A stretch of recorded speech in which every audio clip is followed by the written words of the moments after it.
আজকের সভার সম্মানিত সভাপতি, প্রধান অতিথি হিসেবে উপস্থিত আছেন 10 দলীয় জোট কর্তৃক মনোনীত নওগাঁ 5 সদর আসনের সম্মানিত সংসদ সদস্য প্রার্থী অ্যাডভোকেট সাইম ভাই সহ উপস্থিত 10 দলীয় জোটের নেতৃবৃন্দ এবং আমার সামনে সম্মানিত নেতা কর্মীবৃন্দ, সকলকে জাতীয় নাগরিক পার্টি এনসিপির পক্ষ থেকে শুভেচ্ছা এবং অভিনন্দন।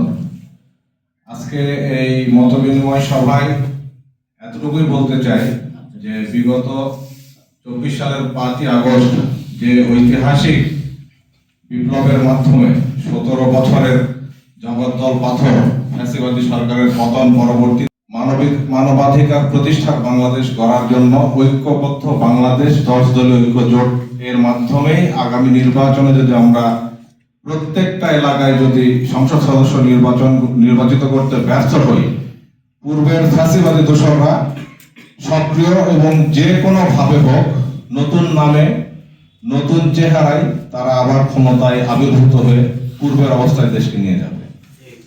এবং সবচেয়ে বড় সমস্যা, ভারতীয় আজকে যে অবস্থায় আছে এখান থেকে আমাদের ফেরার কোনো পথ নাই।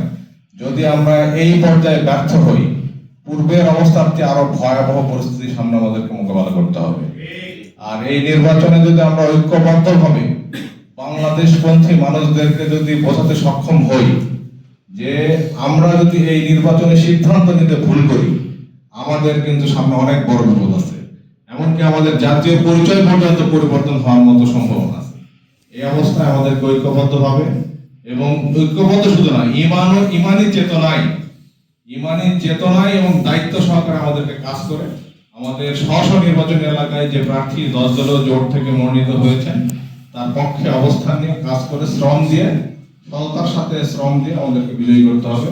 আমরা সবাই ঐক্যবদ্ধ থাকবো এই আশাবাদ ব্যক্ত করে আমি আমার সংক্ষিপ্ত মত বা কথা শেষ করলাম। সকলকে অসংখ্য ধন্যবাদ। আসসালামু আলাইকুম।